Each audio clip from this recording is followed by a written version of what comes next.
I just need some juice.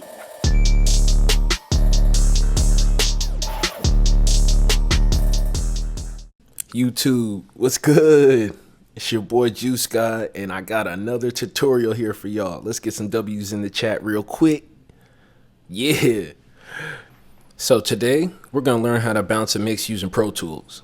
Bouncing is when I take a session, like a Pro Tools session, and convert it into a file that can be easily read and distributed like an MP3, AIFF, or a WAV file. See, right now I got a Pro Tools session open, but not everybody has Pro Tools, and it's not necessarily a file type that can be used on any device, right? So I want to take this session, this song, and get it out into a format where I can listen to it on my phone, I can send it to people, XYZ. Today we're going to be focusing on how to bounce a mix, but later on I'll do a video on how to bounce stems, and I'll do another one on how to print your mix and exactly what the differences are between these methods. So to get started, we're going to go up here to File and then hit Bounce Mix. Once we do that, you'll see this window come up with a bunch of options. They may look scary, but it's not as scary as it looks. I'm going to give you the rundown on each one real quick so you'll know what to do next time this comes up. For the first box, we got file name. This is whatever you want the file to be called. So stay organized. It's important to have a good system for labeling all your files, as you may have to find them a couple weeks or months or even years down the road. I usually label mine artist name plus the song title plus the version of the song. Like if it's a rough draft, I'll put rough. If it's an open verse, I'll put that. If it's mix 25, I'll put that. Hopefully it doesn't get there. Okay, next we got file type. This is when we choose what type of file is going to be created when we bounce it. It's pretty easy to select a file type. Basically think of it in terms of, will somebody keep working on this song, or is the song completed? If the song is completed, then you're going to use MP3. This is going to be your option most of the time. It takes up the least amount of space, and it's the most commonly used audio file format. So MP3 9 times out of 10. Wave, I usually select that when someone is still working on the song. If I'm sending it to somebody for mastering, if it's a loop and I want other producers to use it and they're going to be downloading it and putting in their beats and stuff like that, I want it to be a higher quality audio file, so I'm going to pick a wave. Third option, this is going to be our output source. This is going to be whatever you were using for your output throughout your session. When in doubt, physical out. Pretty simple. Okay, now we're going into the audio section. Compression type, this is basically the same as our file format. It's going to be PCM if it's AIFF or a wave, and MP3 it's going to be MP3.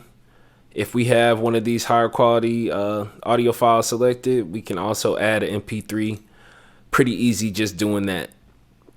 File format, okay, most of the time we're going to pick Interleaved. That just means your right signal and left signal is going to be all in one audio file. These are less commonly used. Multiple mono, that's going to give us our right output and our left output, each on mono tracks. Mono sum, that's just going to be like a flat centered, not stereo audio file that's printed. Okay, next option, bit depth. This is basically the resolution of your track. The higher the bit depth, the higher the resolution of the track.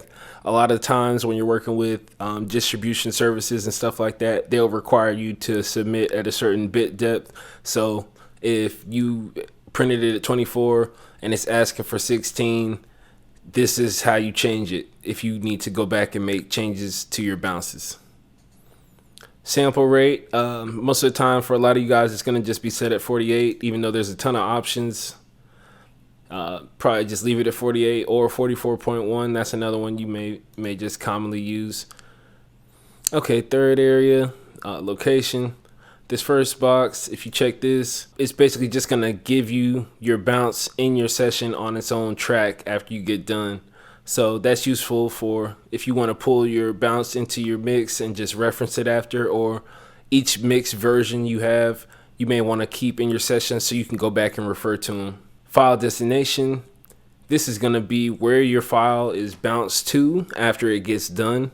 So session folder, this is a default option where it goes as you create your session. Pro Tools creates a folder with the contents of your session inside.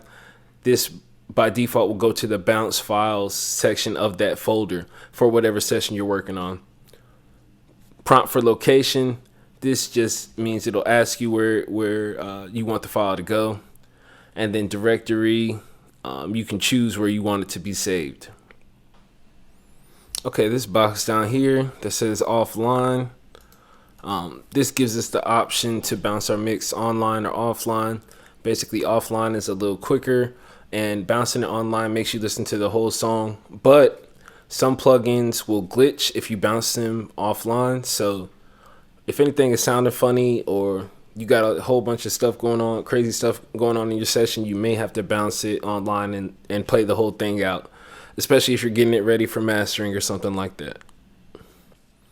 Okay guys, that was a real quick summary on the settings you'll need when bouncing from Pro Tools. I was trying to get through them real quick just to give you guys the rundown. Now let's go through the steps of actually bouncing a track. Let's take this session I got and let's bounce it. The first thing I want to do is to make sure the track is sounding how I want it to sound. Everything is muted that I want muted, everything is unmuted that I want unmuted, and everything sounds good and right. And if necessary, I'm bypassing plugins based on what the reason is I'm bouncing it for, and just making sure it's what I want. I don't wanna see you no more.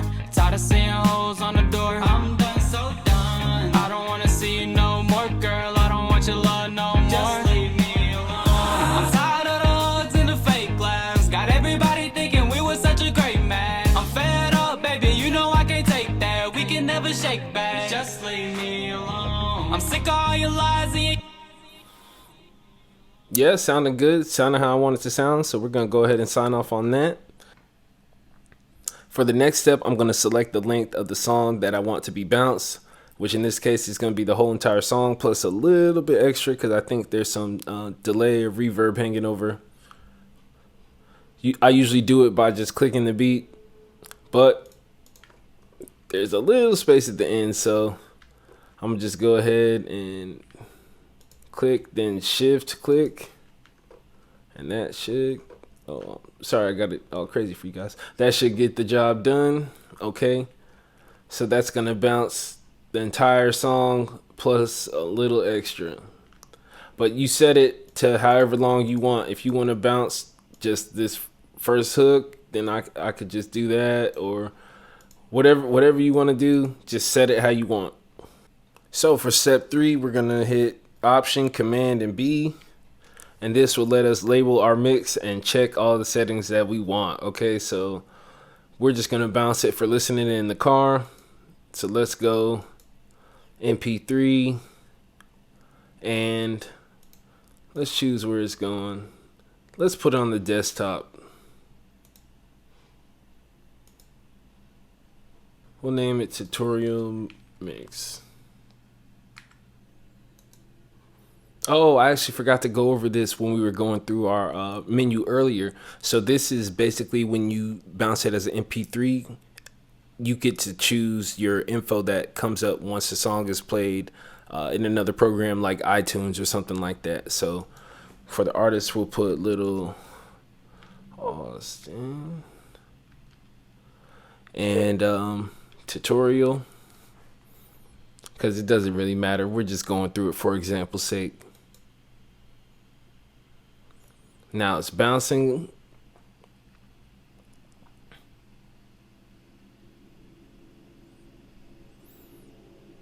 Since we chose bounce to desktop as an option, it's being created right here. Even though we see the file, it's not done bouncing yet.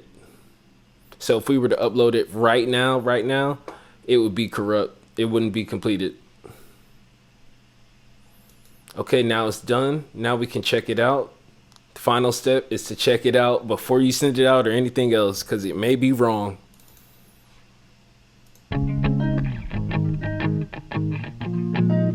Just leave me alone.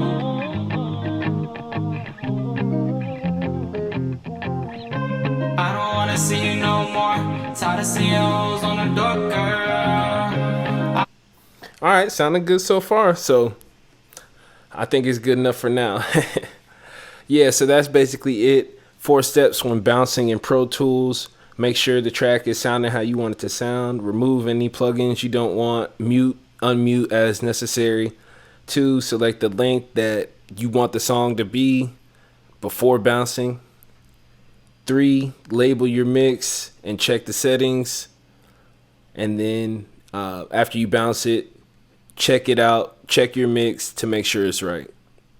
Hopefully you guys found that helpful. I got more tutorials on the way, so definitely subscribe to the channel. Drop me a comment and like this video. It helps the channel grow. And yeah, that's it. Peace.